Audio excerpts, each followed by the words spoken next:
नमस्कार दोस्तों, आप सभी का स्वागत है स्पिरिचुअलिटी की दुनिया में।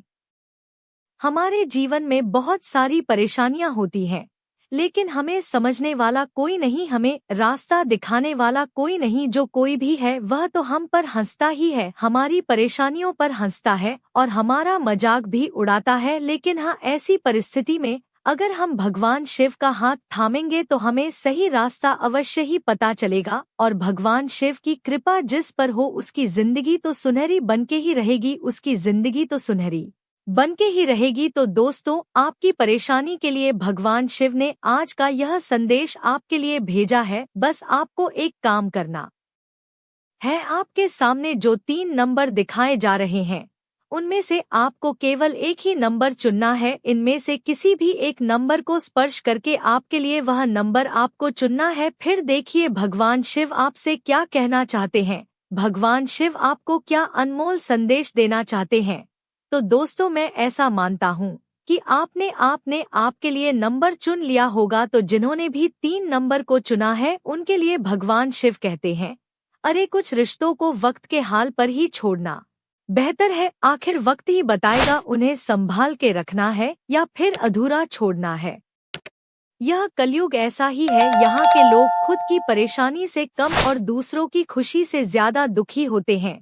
अच्छा जरूर होना चाहिए जिंदगी में, अच्छा इंसान जरूर बनना चाहिए, लेकिन हर किसी के सामने साबित करने की कोशिश कभी भी ना करें, क्योंकि जो अपना है उसे सफाई देने की कभी भी जरूरत नहीं पड़ती। जो अपना है उसे सफाई देने की जरूरत नहीं पड़ती है, और हर बार जिसे सफाई देने की जरूरत पड़े वह कभी अपना हो ही नहीं सकता है, वह कभी अपना हो ही नहीं सकता है। भगवान शिव आगे कहते हैं कि अरे मूर्खों से बहस करने वाला व्यक्ति बुद्धिमान नहीं है, मूर्खों से बहस करने वाला व्यक्ति बुद्धिमान नहीं है। इसीलिए मूर्खों पर ध्यान देने के अलावा अगर आपने अपने काम पर ध्यान दिया तो जिंदगी संवर जाएगी, जिंदगी संवर जाएगी। इस कलयुग में लोग आपकी कदर तब करते हैं जब आपकी उन्हें जरूरत होती है। जीवन में अक्सर धोखा और दर्द तो अपने ही करीबी लोगों से मिलता है, वरना अनजान लोग तो जरा सा धक्का लगने पर भी सॉरी बोल देते हैं, जरा सा धक्का लगने पर भी सॉरी बोल देते हैं। अरे खुश रहना है तो अपने आप को खुश रखना सीखो, नहीं तो दुखी और उदास होना आपकी आदत कब बन जाएगी यह आपको कभी पता भी नहीं चलेगा। यह तो आपको पता भी नहीं चलेगा। इस दुनिया में जिन्हें आपके दर्द का एहसास ही नहीं है उनसे शिकायत करना बिल्कुल बेकार है। अरे जिन्हें आपके दर्द का एहसास ही नहीं है उनसे शिकायत करना बिल्कुल बेकार है। इसीलिए मैं आपके साथ हमेशा हूँ, आपका यह भगवान शिव आपका साथ हमेशा देगा। बस मेरी ओर देखिए और मुझ पर भरोसा कीजिए। मैं सदैव आपके लिए ही खड़ा हूँ, मैं सदैव आपके लिए ही खड़ा हूँ। अभी जिन्होंने आगे का नंबर यानी कि एक नंबर को चुना है उनके लिए भगवान शिव क्या कहते हैं। भगवान शिव ऐसे लोगों के लिए कहते हैं कि लोग नजरअंदाज तभी करने लगते हैं जब उन्हें आपसे बेहतर मिल जाता है या फिर वह आपसे बेहतर इंसान को ढूंढने की कोशिश में होते हैं। अरे कभी इतना मत बोलिए कि लोग आपके चुप होने का इंतजार करें, अरे इतना मत बोलिए कि लोग आपके चुप होने का इंतजार करें।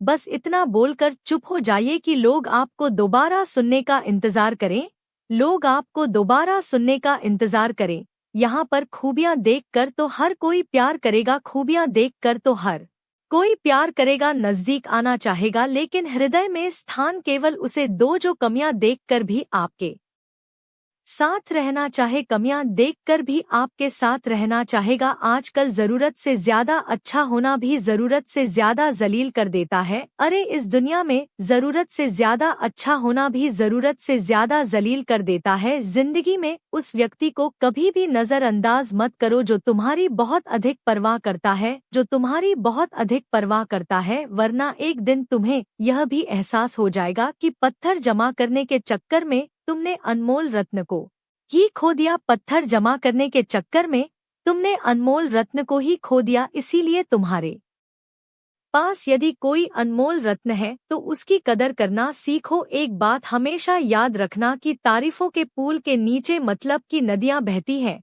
तारीफ के पुल के नीचे मतलब की नदियां बहती हैं। इसीलिए अगर कोई तुम्हारी तारीफ करे तो जरा संभल के रहो। अतीत पर रो मत, अतीत पर रो मत, वह जा चुका है। भविष्य के बारे में ज्यादा तनाव मत लो, क्योंकि वह अभी तक आया ही नहीं है। इसीलिए वर्तमान में जीना सीखो और उसे खूबसूरत बनाओ। वर्तमान में जीना सीखो और उसे खूबसूरत बनाओ। यकीन मानो सबसे भविष्य तुम्हारा ही होगा। और हाँ, एक बात हमेशा याद रखना, वर्तमान जब जीते हो तब भगवान शिव को जरूर याद करना, क्योंकि भगवान शिव ही तुम्हें तुम्हारे भविष्य की ओर लेकर के जाते हैं। अभी जिन्होंने 2 नंबर को चुना है उनके लिए भगवान शिव क्या कहना चाहते हैं? भगवान शिव ऐसे लोगों से कहना चाहते हैं कि इस मतलबी दुनिया में जो आपको सम्मान दे उसी को सम्मान दे, जो आपको सम्मान दे उसी को सम्मान दे। हैसियत, पैसा, दौलत, शोहरत देखकर सिर को झुकाना कायरता का लक्षण होता है। अरे पैसा, दौलत, शोहरत देखकर सिर को झुकाना तो कायरता का लक्षण होता है। जैसे जैसे आयु बढ़ती है वैसे वैसे समझ में आता है कि तुमने व्यर्थ ही उन लोगों को महत्व दिया जिनका कभी आपके जीवन में कोई योगदान ही नहीं रहा, जिनका आपके जीवन में कभी कोई योगदान ही नहीं रहा। जीवन में यह 3 बातें हमेशा याद रखना। देखो, चोरी, चुगली और झूठ, यह 3 बातें इंसान के चरित्र को मलिन कर देते हैं। चोरी, चुगली और झूठ, यह 3 बातें इंसान के चरित्र को मलिन कर देते हैं। इनसे हमेशा दूर रहे, इनसे हमेशा दूर रहे। और यह 3 चीजें जिनके पास होती है उनके सिर पर कभी भी भगवान शिव का हाथ होता ही नहीं है। उनके सिर पर कभी भी भगवान शिव का हाथ होता ही नहीं है। जीवन में हमेशा अपने माता पिता को ही सारथी बनाओ। जीवन में हमेशा अपने माता पिता को ही सारथी बनाओ, क्योंकि वह कभी भी आपके जीवन को गलत की ओर लेकर के नहीं जाएंगे और आपके मन को कभी भी भटकने भी नहीं देंगे। आपके मन को कभी भी भटकने नहीं देंगे। अरे जिसके साथ साक्षात भगवान शिव होते हैं उस इंसान के साथ कभी बुरा नहीं होता है, उस इंसान का कभी बुरा नहीं होता है। तो दोस्तों, यह तीनों ही संदेश आपने सुने होंगे। जो संदेश आपके लिए था वह आपको कैसा लगा? आपने कौन सा अंक अपने लिए चुना था उसे आप कमेंट में बताएं। और कमेंट में सभी शिव भक्त हर हर महादेव जरूर लिखें। महादेव सदैव आपके साथ रहेंगे। भगवान शिव के वैसे तो कई नाम हैं, लेकिन उनके भक्त उन्हें भोलेनाथ ही पुकारना पसंद करते हैं। भोलेनाथ ऐसे देव जिन्हें प्रसन्न करना बहुत ही आसान है। इस शब्द का दार्शनिक मतलब है भोले यानी बच्चे जैसी मासूमियत, नाथ मतलब भगवान, मालिक।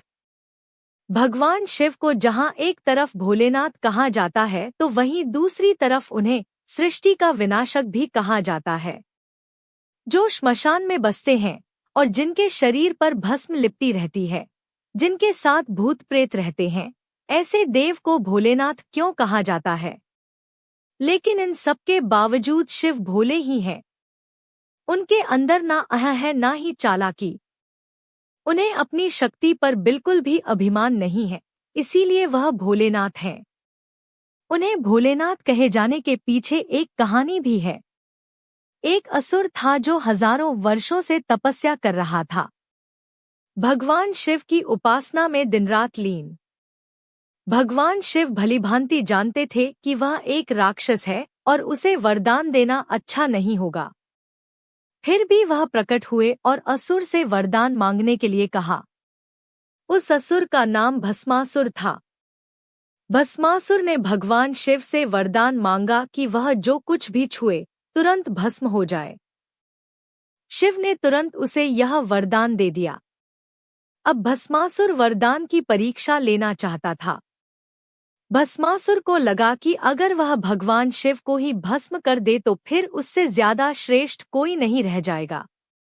उम्मीद है आपको वीडियो पसंद आई होगी। यदि पसंद आई हो तो वीडियो को लाइक कीजिए और कमेंट बॉक्स में हर हर महादेव जरूर लिखें। वीडियो में कोई गलती हो गई हो तो माफ कीजिएगा। ऐसी ही और वीडियोस के लिए हमारे चैनल स्पिरिचुएलिटी की दुनिया को सब्सक्राइब करें। धन्यवाद।